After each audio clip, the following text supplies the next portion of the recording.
what do you say to the critics, and I've heard many, even very recently, who say that, in fact, R2P is not a norm and is, in fact, ill-defined and extraordinarily fragile? What you described sounded like something that wasn't so terribly ill-defined, but do you agree with the fragility, or do you agree with the fact that it still is evolving as a norm and looking for some kind of consensus? On the question of definition, I think the core is well defined, and I think the Secretary General, with Ed Luck's advice, has taken great strides to define what R2P is.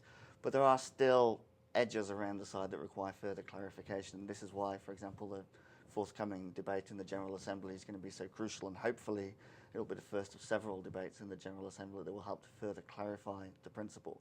Some of the key areas that are still not well defined are, for example, the specific meaning of crimes against humanity, for example.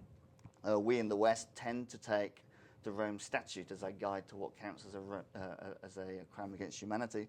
Of course, in Asia, most countries haven't signed on to the Rome Statute, so there's a question there about whether we mean different things. So is this a question of legitimacy in terms of international law? I think there's the questions around the edges. I think, as the British ambassador said about terrorism, I think although we might not be able to define precisely in the Security Council what a crime against humanity is, the Council knows it when it sees it. And I think it's not too much of an issue in terms of getting the Council mobilized. But of course, that is the deciding body.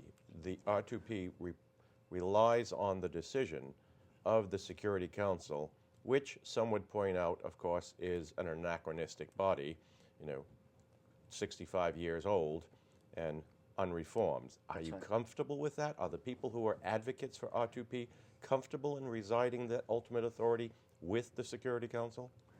Well, that's a very good question. One of the things we've found in surveying where the Asian region stands in relation to R2P and R2P-related issues is that right at the top of their agenda is, of course, reform of the Security Council.